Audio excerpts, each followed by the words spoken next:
Okay, so this is lecture 20. So this lecture 20 is just the continuation of our previous lecture, lecture 19. So at the time, we planned to derive the Shapata-Gumel scheme. However, due to the time limitation, we were not able to fully derive the Shapata-Gumel scheme. It's the most important thing inside our lecture. Therefore, I wanted to repeat our previous lecture once again and give you more discussion on the property of Shapata-Gumel scheme. So let's go to the lecture contents. So first of all, let's revisit our derivation. This is the last slide we have talked about. So let me just come back to our sketchbook and sketchbook application, and let me repeat it, the same thing once again. Our goal was this. So Jn is given by Q. So maybe you can remember this one later. So dn and dn over dx. So if we just treat these derivative terms by using linear interpolation, that will give our naive approach. However, it does not work, so that's the reason why we will introduce a new approach, Shapata-Gumel scheme. In this case, we do not treat this electron density as a simple function. So in this case, electron density can have nonlinear dependence on position or electrostatic potential. So then what we did was just to write down differential equation for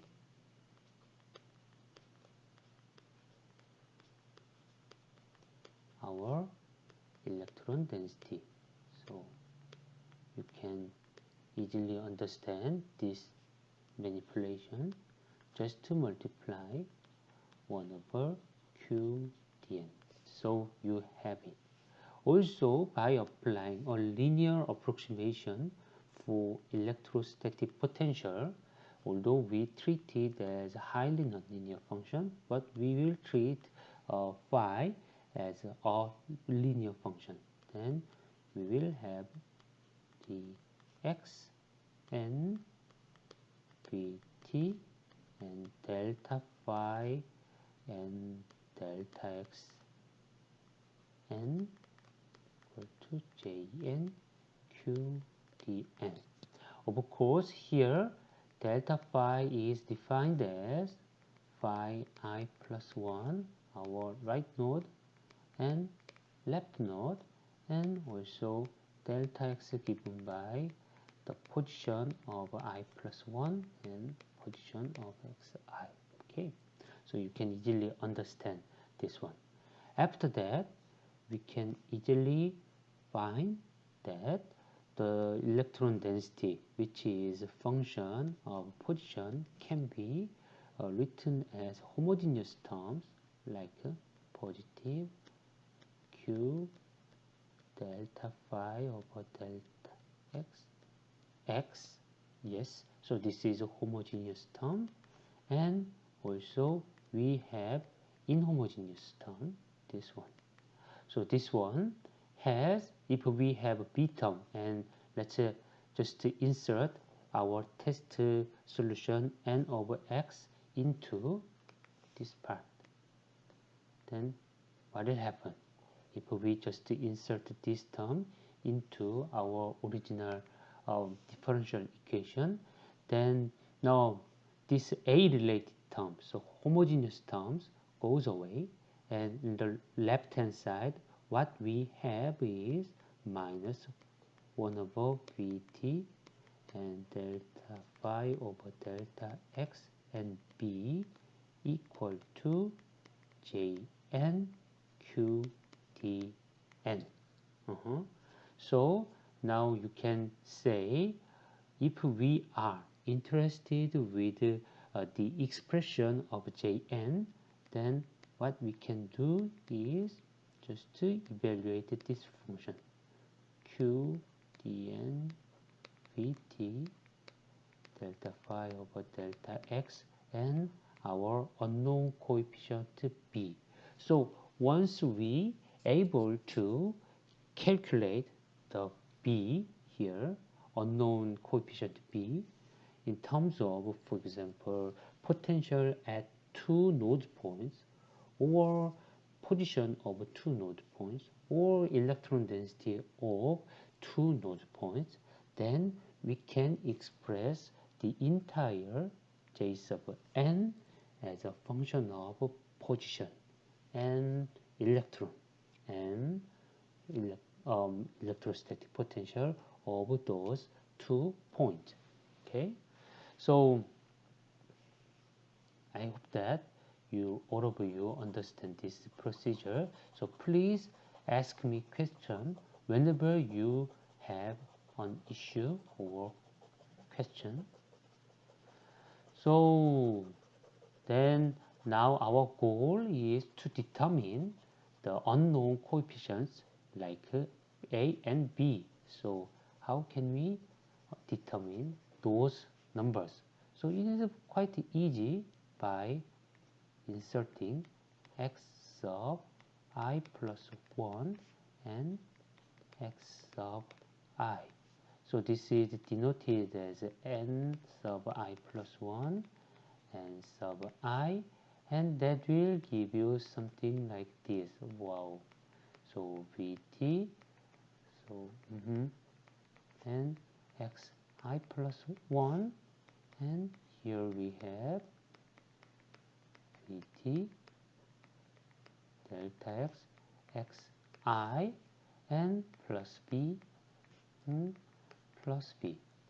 Oh, so by taking the difference, then we can easily find that ni plus 1 minus ni is given by these b terms. Two b terms are cancelled out, and we can, yes, so just taking Vt delta phi delta x xi, yes, times exponential Vt delta phi delta x, once again delta x minus 1. You know, here we have delta x, here we have delta x, and they are cancelled out each other. So we have a relatively simplified form like delta phi over Vt. Wow. So now by using this expression, so we can greatly simplify our task. For example, now a times exponential 1 over Vt, yes, this term is simply given by n I plus 1 minus ni divided by exponential delta phi over Vt minus 1.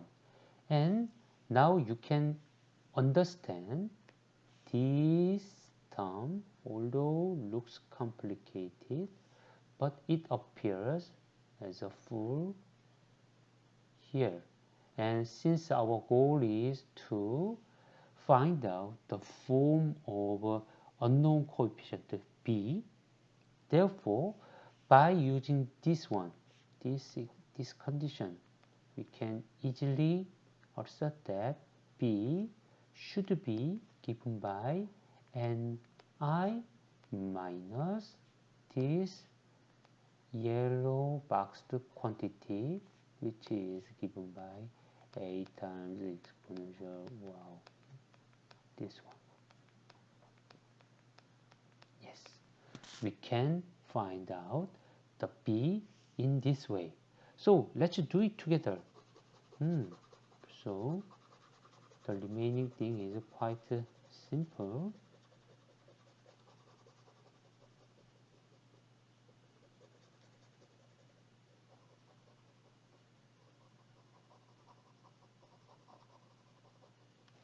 So let's do it. Now B equals ni minus ni plus 1 minus ni exponential delta phi over vt minus 1. Then why don't we just collect the coefficient for n sub I plus 1 and n sub I. So I can do it together with you. For example, minus ni plus 1. In this case, we will have just exponential delta phi over vt minus 1 as a coefficient. And how about ni? In the case of ni, we will have exponential delta phi over vt minus 1. And same occurs because here we have also n sub I, the coefficient of unity. So we will have exponential delta phi over vt minus 1. Yes, we have it. Also here we have another one from this combination. Yes, so that will contribute us another one. So we will have one again. That means that now this one are cancelled out. So we will have this form. B is now given by this way, minus ni plus 1, and exponential delta phi vt minus 1 plus ni is exponential delta phi over vt exponential. Yes, I'm just to write down the same thing once again. So now let's think about this one. We can easily identify there is a frequently occurring quantities like delta phi over delta x here, and delta phi over delta x here, and delta phi over delta x here. And even when we evaluate j sub n, so we can also find this term. So let's just keep eye on it. Then, so let's just evaluate our j sub n.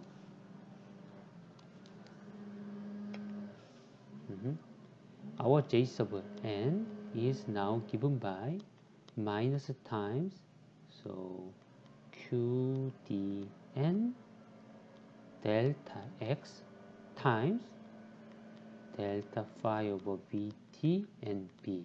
So this is just a rearrangement, but you know that now we understand this quantity plays an important role. So that's the reason why I just rearrange it in this way. Then why don't you just insert our previous expression of unknown coefficient b, then we will get the result. So think about the coefficient related with n sub I plus 1. In this case, minus q dn delta x and our scaled potential difference, and minus ni plus 1 exponential delta phi over vt minus 1. Now you understand, here we have minus and minus 2 minus signs, so they are just cancelled out, and this delta phi over vt and this delta phi over vt can be written in the same place like delta phi over vt. So we have relatively simplified form like this. Up to now, I just evaluate the unknown coefficient B and insert it to finally evaluate the electron current density. That is the form for n sub I plus 1 related terms. And why don't you just do the same thing together with me for n sub I related term. In this case, we have minus q dn delta x and delta phi vt, and we have here of course here we have of course n sub I and exponential delta phi vt minus 1 exponential delta phi vt. More complicated, but still we can find that here we have also here we have normalized or scaled potential difference. So why don't you just write down here delta phi over Vt. So now I just suggest you to make the overall parenthesis for this j sub n. Then we have two terms, one thing minus another thing, but they share the same leading coefficient. What is the leading coefficient here? Here we have two terms sharing q times dn divided by delta x. So I suggest you to write down in this way, just to introduce a parenthesis. Wow. Then now it has more simplified form. So let me go to our final line of derivation. So already we have the result. That's it. This is the expression for our j sub n.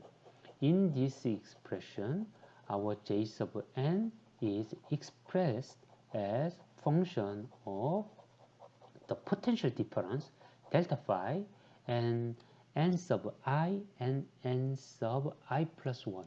So if we know the, of course, the difference between 2 points delta x, so when we understand the electron density at 2 points and electrostatic potential at 2 points and the distance between them, then we can clearly calculate the current density.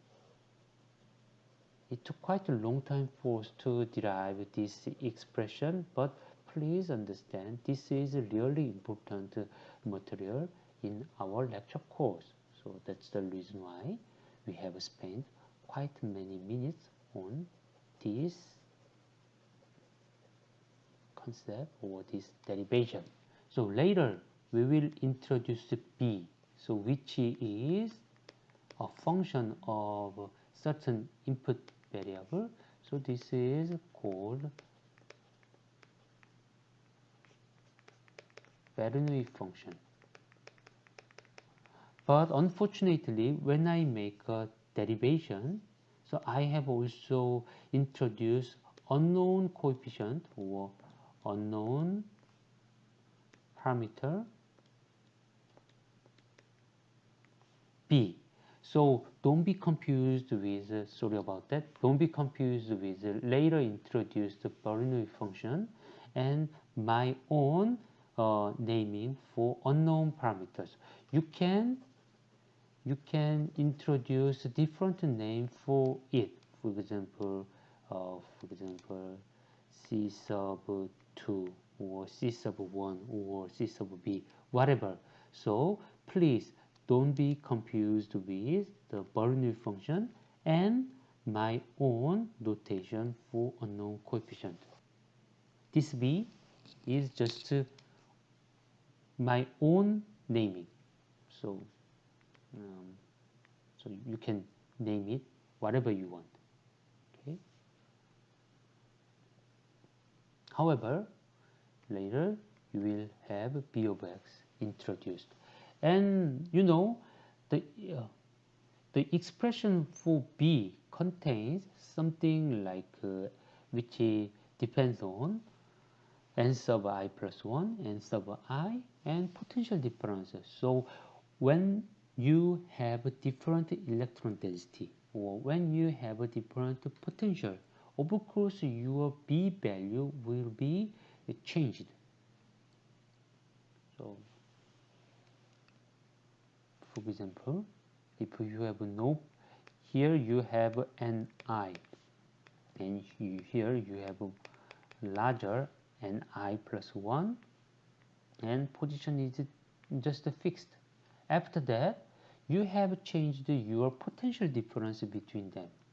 So, for example, introduce no potential difference or introduce a large potential difference. Then what will happen? In that case, although the form of B coefficient is not changed, since your n sub I, n sub I plus 1, and delta phi are changed, then you will have a different value for this quantity. After that, you will have different j sub n. Think about this one. Here, we have terms like this. Here. And it has the delta phi over Vt scaled delta phi or scaled potential difference inside it. So we can introduce this notation. Why don't you call it as delta phi over Vt as our input variable x? Then this yellow boxed term can be expressed as what? X over exponential x minus 1. And this one has its own name, and its name is, yes, Bernoulli function. Oh, so then by introducing this Bernoulli function, then I think that we can write it this way. Jn equal to q dn over delta x and parenthesis n I plus 1 times, here we have Bernoulli function, and its input argument is given by delta phi over Vt. Okay, we have introduced Bernoulli function, and the coefficient for n sub I plus 1 can be easily expressed as Bernoulli function of scaled potential difference. Then how about the coefficient for n sub I? Then let's just write down. So it is not quite easy to identify as a certain Bernoulli function. So why don't you just write down in terms of x? So x, which is defined as this way. Then we will have x times exponential x and exponential x minus 1. Not that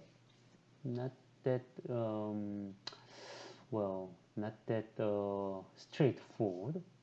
If we just divide it by exponential x e to the x, then we will have just x.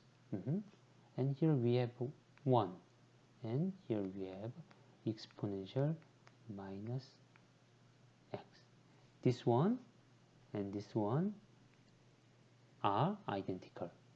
We just introduce certain multiplication for multiply exponential minus x to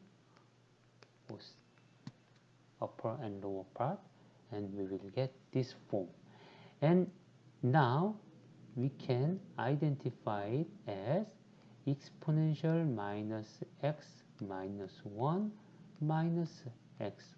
This is just a trivial manipulation, and now you can see that if we treat delta x as an input argument, then this is just in the form of Bernoulli function. So we can identify it as just Bernoulli function, but its input argument is not x, but minus x. So we can write down as delta phi over Vt, the scaled potential difference. So I wanted to write down the final answer. Now it becomes Bernoulli function of minus delta phi over Vt. So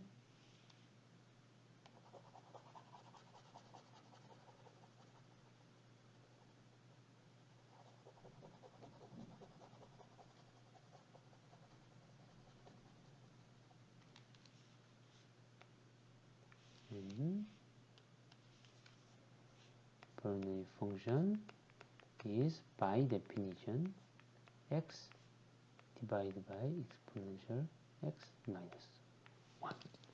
Okay, so I have finished my derivation.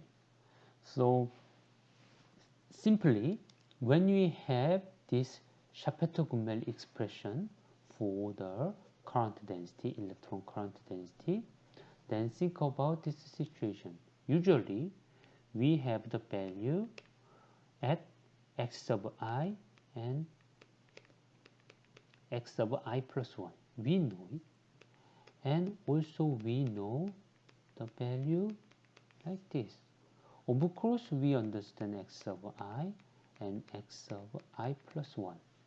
When you have these quantities, then let's try to evaluate j sub n. Q, this is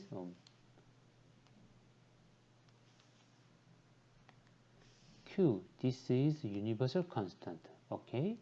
D sub n, this is diffusion coefficient, but this is also given. Then delta x, how can you calculate it? Taking it from x sub I plus 1 and x sub I, and you can calculate it. And n sub I plus 1, yes, you know it. And Bernoulli function, you know the Bernoulli function itself. And delta phi is calculated by taking the difference between phi sub I plus 1 and phi sub I. Yes, you can calculate it. And also summer velocity, that is given constant. So the first term can be easily calculated. Exactly in the same way, n sub I is available to you. You know it, and you know it, and you know the Bernoulli function. So simply speaking, if you have the boundary values or node values at two nodes connected by an edge, then you can calculate the j sub n connecting two nodes, and that is constant from the construction of this derivation procedure. Okay, so then let's come back to our Shapiro-Gummel scheme. Now you can find that in the Shapiro-Gummel scheme, our current density can be expressed by, here we have a certain coefficient, so which are related with delta x and diffusion constant, and the core is given by, here we have this expression. That is the core. We have electron density and another electron density. They are electron densities at nodes, and here we have a coefficient. Yes, here we have a coefficient, and maybe you'll remember that we have much talked about the property of coefficient. If this coefficient and this coefficient has different sign, then that will give you a certain unphysical description on your current density and also electron density. So positivity or non-negativity was required. And now you have a new expression. Please make a comparison with your previous approach. Certainly, this one can be a negative value. Also, this one can be a negative number. If we have a sufficiently large potential difference across two nodes, then certainly one of them can be a negative one. However, when we have a look at the Bernoulli function, so although their input arguments are inverted, for example, this one shows just delta phi over Vt, and this one shows minus delta phi over Vt, but anyway, these coefficients are both of them are just a result of evaluating the Bernoulli function. And when we draw the Bernoulli function in the next slide, then it is always non-negative. Actually, that is always positive. So this is Bernoulli function. This is the input argument and its evaluation. And it just looks like a smooth function. And here we have 0. It never approaches to 0. So although quite close to 0, but it does not give us the value of 0. Okay. So now we can come back to our expression for current density, and with this expression, our coefficient for n sub I plus 1 and our coefficient for minus n sub I, this one, both of them are non-negative or positive. So yes, that is really good thing for our stability. Okay. And yes, this is the Bernoulli function. If we have a look at the Bernoulli function, it has some limiting cases. For example, let's go to the large number in an absolute sense and negative number. Then you can find that this function approaches to this straight line. Yes, and this straight line is corresponding to minus x. So think about this one. We have b over x and x exponential x minus 1. And let's go to the negative infinity. So if we go to the negative infinity of input argument, then here we have two terms, exponential of x minus 1. But you know, this term now rapidly diminishing. So in this limiting case, we can say we have x divided by minus 1. So now we can easily understand when you go to negative infinite, the Bernoulli function will follow an asymptotic form of minus x. This is one thing. And how about the other limit?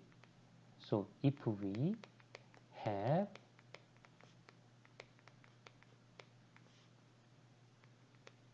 input argument approaching to positive infinity.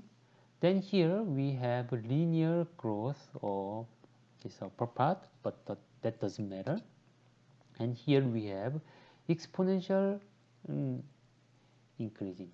So this -1 doesn't play any role, and yes, this function now approaching to x exponential minus x. Obviously, this linear growth doesn't make a big difference, and we will have rapidly exponentially diminishing form for our Bernoulli function.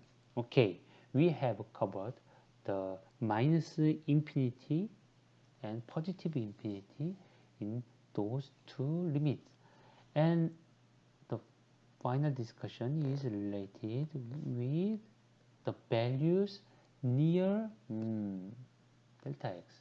So in this case, how does it look like? If we just expand our values, just exponential x is when exponential x is expanded with positive 1 plus x, then this 1 goes away, then we will have number 1.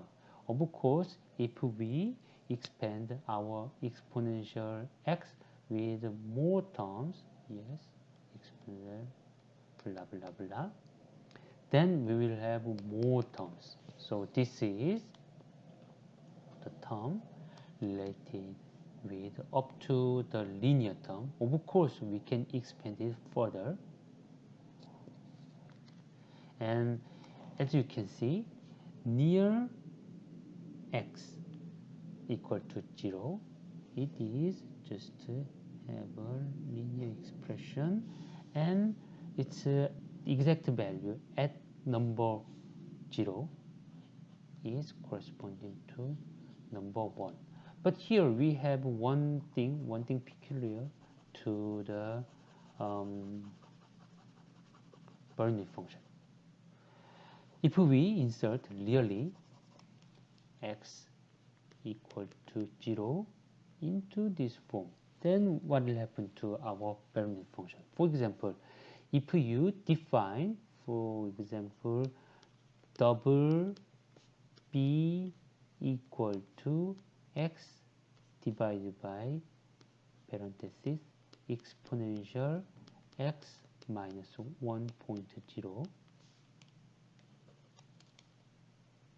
Yes, let's assume that you have written the code like this, and say, sorry, this is not correct function. So anyway, let's define your function in this way, and let's say you have tried to evaluate Bernoulli exactly at 0, 0.0. Then what will happen to your Bernoulli function? It is not 1. It will give you infinity. Divided by 0 gives you, for example, another number. Well, I have no idea about what will happen to this one, but this is certainly not 1. So you have a problem. Okay. So this is one thing you have to be very careful.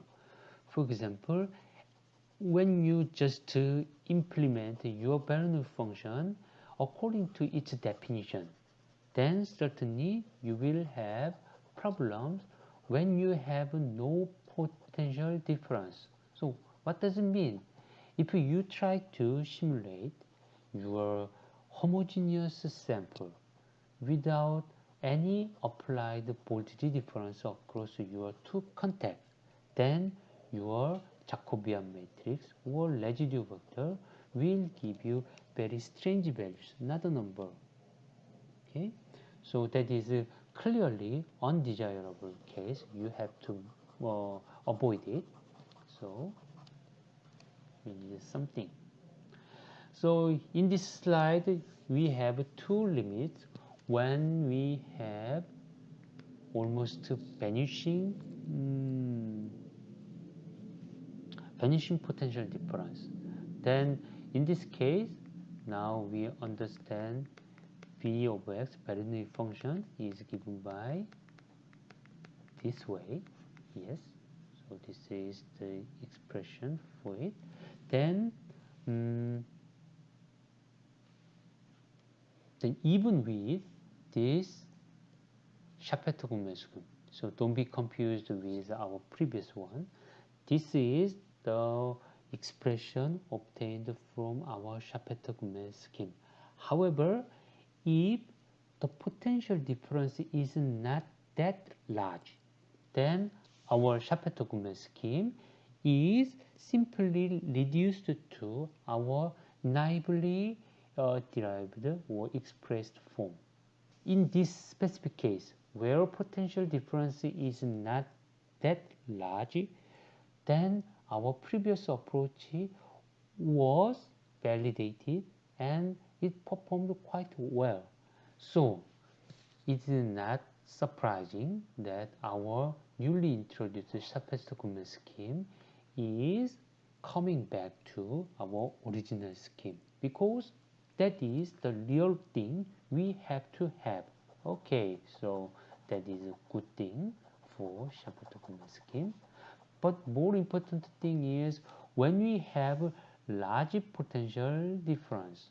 So at the time, previously we had negative sign for one of the coefficient, but when we have large potential difference, and by considering two limiting case, like if we have a negative sign, then it becomes minus delta x, and exponential decay for positively large number, then we will have this form. Obviously, we have here coefficient for n sub I plus 1, and here we have, of course, Bernoulli function.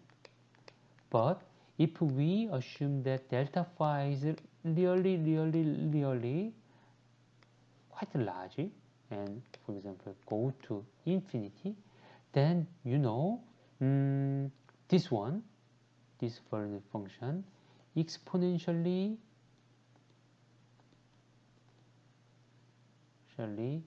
decaying. So we can neglect the contribution from n sub 1, and the remaining thing is here. The remaining thing is Bernoulli function of minus delta phi over Vt. But now it is approached to, so this is a minus delta phi over Vt according to the associative form shown here. So we have just potential difference of Vt. So yes, that's the reason why we have this form. So let's just consider what does it mean in a practical sense. Here we have x sub I, and here we have x sub I plus 1. X sub I plus 1. And potential difference is quite large. Means that here we have high potential and low potential. Yes. This is the one.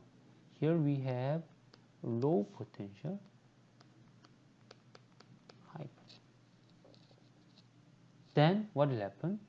Since we have this potential difference, and the electric field direction is given by this way. Electric field heading into the left direction. And now what will happen to our electrons? Oh, our electrons are moving. Here we have electrons, and here electrons, and they are highly accelerated to this direction and this direction. So what I wanted to say, if we measure the flux at this point, so I plus half, actually what will be the relevant electron density for calculating J sub n at I sub I plus half? My question is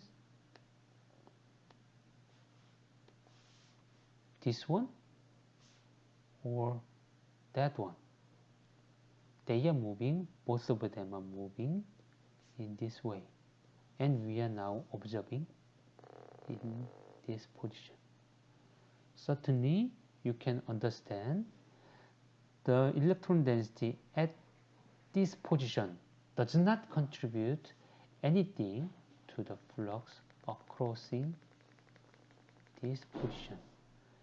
This one really have the impact on J sub n evaluating at this position. So please have a look at the expression obtained from our Schapter-Gummel scheme. It correctly says that the current density is mainly determined by our n sub item. And here we have something. What is it? This is the potential difference, scaled potential difference, and here we have delta x. So combining this and that term, you will get the electric field. So simply speaking, if we have high or a large potential difference, then our drift diffusion current should be dominated by what? Should be dominated by our potential difference or electric field, and it really correctly demonstrates that this really happens to our scheme.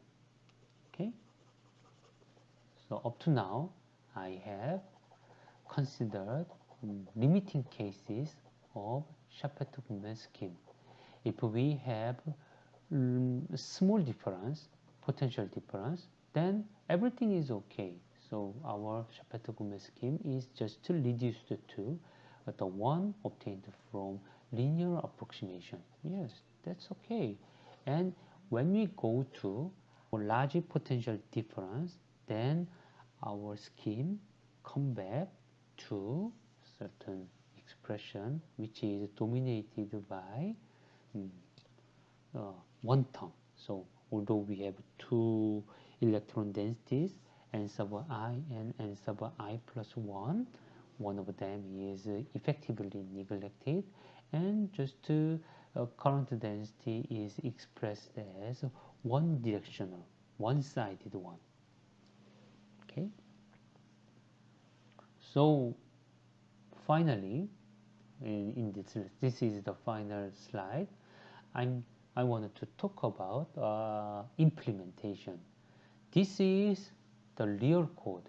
Yes, this is my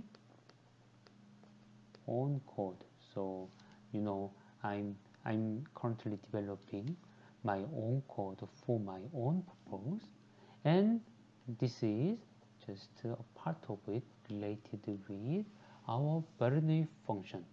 So here, near the input value of 0, the direct evaluation, so x divided by exponential minus 1, will give us divided by 0. So even when we have a value slightly, really slightly deviated from x, then we will have exponential x minus 1 will be limited by just delta. And here we have also delta, then that should give us number 1. However, you know that due to the limited precision of our evaluation, first of all, this exponential x minus 1 is not very accurate. If our input argument x is quite close to 0, then we cannot exactly evaluate this function. This function cannot be well expressed near exact 0. So that's the reason why in this implementation, you know, I have introduced many if and as if commands. For example, taking the absolute value of our input argument, and if our input argument is small or even smaller, then we have expressions for Bernoulli function expanded with the function of x. Yes, we have a long tedious expression, but this is much better than just a direct evaluation. And if we have, for example, the opposite case, if we have x which is too large, in this case, then in this case, for example, if we have 150, then our calculator should calculate e to the 150 minus 1. However, e to the 150, well, this number is quite close to the limit of our double precision number, so that will give you also much difficulties. So if we have such a case, then I just introduce completely neglected, and instead of calculate exponential x and divided, so taking its inverse, I just directly calculate inverse exponential minus x and multiply it.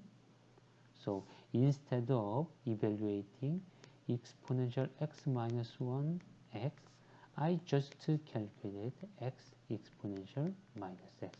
This is my way to prevent problems related with the Bernoulli function. And here, if we have x values which is not that small and not that large in positive direction, then we can just calculate the Bernoulli function according to its own definition. So, so when I ask students to implement the Bernoulli function, usually they forget about this part and just directly jump into here. And if their problem is not that severe, then everything is quite okay. But if you happen to be exactly 0 potential difference at a certain position, then you will have a problem. Yeah. So if unfortunately if your value is too large or too small, too close to 0, then your implementation will have some trouble. So yes, this is my own implementation. Although I did not invent it, but that is used in my code. Okay, so this kind of piecewise implementation is a common practice in our field. So I think that in lecture 19 and lecture 20, we have covered the motivation to derive Shaped-Coulomb scheme and derivation of Shaped-Coulomb scheme and discussion about properties of Shaped-Coulomb scheme. So I hope that now what you have to do is just to rewrite your code with the Shaped-Coulomb scheme, and that is not that difficult. Only by introducing Bernoulli function and just changing your previous expression for j sub n with that of the Shaped-Coulomb scheme, you can get much better expression or much better code. Okay. Of course, one thing you have to keep in mind is previously calculating the Jacobian matrix was quite simple because at most it was just product of two linear functions. However, Bernoulli function is not that simple function. So Bernoulli function, yeah, function is not that simple. So when you make derivation, why do we have derivation of a Bernoulli function? It is because we have to consider something like this: partial derivative of j sub n with respect to, for example, phi I, or we have to evaluate j sub n I plus f with respect to phi sub I plus 1. We need those partial derivatives. So in this case, both of them are just reduced to evaluation of dv over dx. Then you should be able to evaluate it. Actually, you can analytically calculate it, and this is the expression. Complicated, but you can have it for this normal case, well behaving case. And if you have certain limiting cases, like too large or too small, in these cases you can just follow your approximated Bernoulli function and take the derivative which is consistent with your approximated form. For example, here you have a long expression. Wow, you have a long line, but they are just some series of polynomial, so you can easily calculate it. So although it takes us some time to evaluate it, but anyway, in this case, both of them are consistent. Up to now, I have talked about many things about Shapiro-Gumel scheme. We have spent 2 whole lecture hours, 2 sessions into the Shapiro-Gumel scheme. Is it because this is really important? So that is so much important. So although you cannot get the point, or you cannot understand why he so much stress on this seemingly simple scheme, but please believe me, this is the most important thing in our lecture course. So later, by doing your homework problems, you will immediately understand this is really important.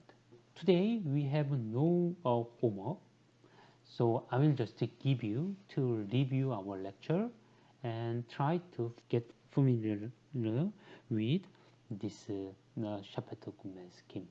And in the next lecture, we will try to think about more general cases, like not just a one-dimensional case, expand it to two-dimensional cases.